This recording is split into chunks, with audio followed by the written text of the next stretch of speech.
Alex Jones with us, legendary broadcaster, friend of the show. I've been lucky enough to speak to him about a lot of the crazy shit that has gone on the past 10 years. And, we'll just come right out with it. We want to get your read on what is going on because, from the outside, the Trump administration campaigns on exposing this cover-up, blowing the lid off this cover-up.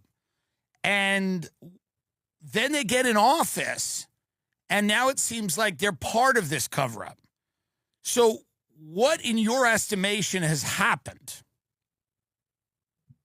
Well, all I can do is observe from the outside. I have a lot of sources and some inside baseball on what's happening. But the fact I know is this. 15 days ago, they leaked to Axios, the Justice Department, this. Epstein didn't get murdered, and there wasn't human trafficking, and there wasn't any blackmail, and case closed. And that flies in the face of the court cases, the evidence, the intelligence connections, everything we know. And then I came out on that Monday, 14 days ago, and I said, this isn't Pam Bondi. And I'm not defending her. I agree. She's in over her head, like you said. She should go back to policing jet skis in Florida. But then he comes out the next day and says on Truth Social, no, we need the FBI to move on. I told him to do this. And the next day in a press conference, he chews out the reporter when they're talking about all these issues, saying, how dare you desecrate the graves of dead kids in Texas with the floods? Shut up. And it's uncharacteristic for Trump. He looks scared. He looks concerned. And then all the other Truth Social posts about if you ask questions, you're with the Democrats, and this is all a Democrat made-up hoax, and you're just idiots. When all his surrogates had promised they'd bring this out, he talked about bringing it out. So this is Harry-Carry. This is seppuku. For those that don't know, in Japanese, that means suicide. And I had the head of Rasmussen Polling on, the best polling agency, the most accurate on record today. He said Trump has lost 14 points with independents, 5 points with his main base. Like Steve Bannon said a week ago, that'll lose him, before Rasmussen reported it, his dead reckoning was right, 40 seats probably in the midterms in a year and a half. This is Trump self-harming.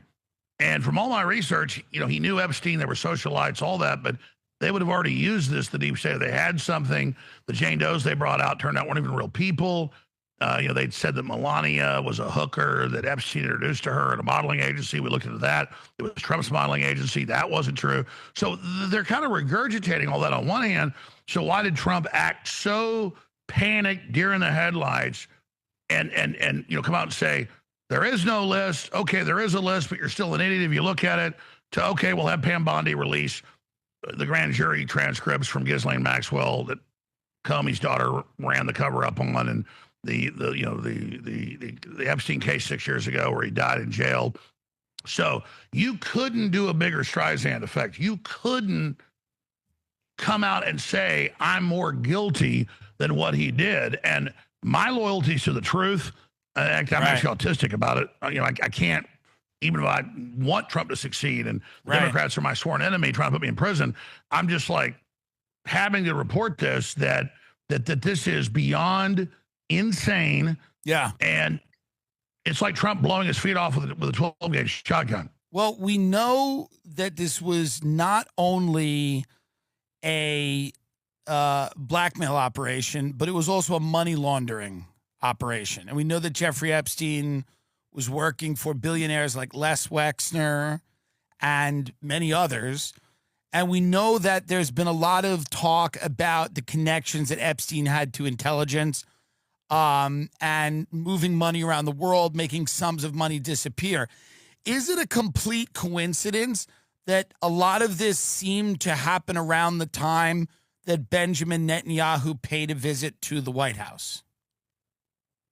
Well, as usual, Tim Dillon, you're very informed, not just a comedian, and you've nailed it.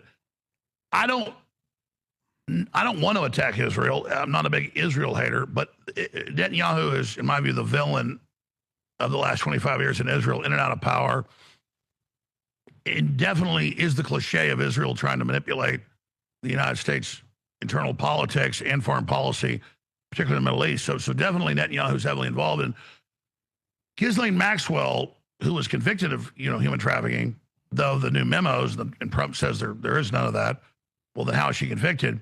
Her dad, Robert Maxwell, was on record Mossad, buried Mount of Olives with military honors and MI6 and Russian intelligence reportedly, fell off his yacht when all this came out. And just like when he died decades ago, all of a sudden billions of dollars was sucked out of his bank accounts.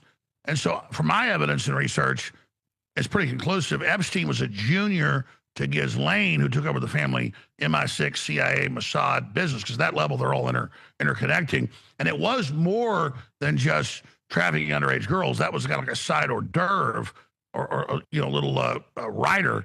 The larger issue was money laundering. And then now the Democrats have honed in on this. I said months ago and weeks ago that, Trump needs to not just call for the grand jury stuff to be released or the stuff from her trial or the trial that ever happened because Epstein died in custody there in New York in that detention center. We should demand the billions. It was 1.1 billion right after he died, but it was actually over $1 billion when he was in custody 5.5 years ago in New York that was sucked out of his business account.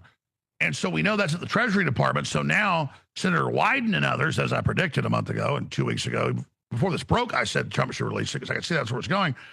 Where did the billions of dollars go right before and right after he died?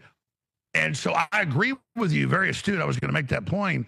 This isn't even so much about human trafficking as it is about the money laundering that was going on. And then you've got Bill Barr, whose dad, Donald Barr, ran the school that Epstein at 20 got hired with no credentials to be the top math teacher.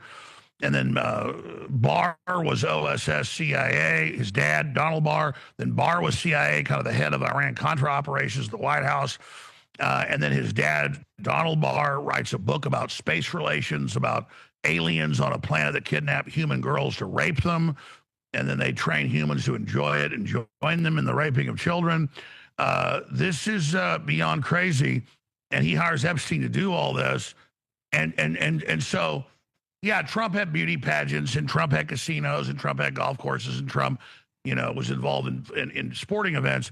And so I thought, well, if they ever had anything on Trump, they would have brought it out as they tried with a bunch of nothing burgers in 2016 and 2020. But now that he acted like this, I think the jury's out. But where the jury is not out is on the majority of people on the plane, on the flight logs, are Democrats, are big power brokers like Bill Gates. And we know some people in the Trump administration have been heavily implicated. I'm not going to name names. And so you nailed it when you brought up Netanyahu. So let me, if you've got time here. We have all the time in the world. I just want to add, when Bondi said we have 10,000 hours of video, she said we have 10,000 hours of video. I had dinner last week with the vice president. He told me that was commercial pornography. They do not have videos of any powerful person in a compromising position. That's the party line that they're going with. If that's the case, why would Pam Bondi call it evidence? Why would she say it's evidence? She's not an idiot. She's the attorney general. Why would she say she has files on her desk if none of these implicated anybody? It just feels like they're covering something for sure, 100%. And I feel like they're telling a story, and the story doesn't make any sense. Question everything.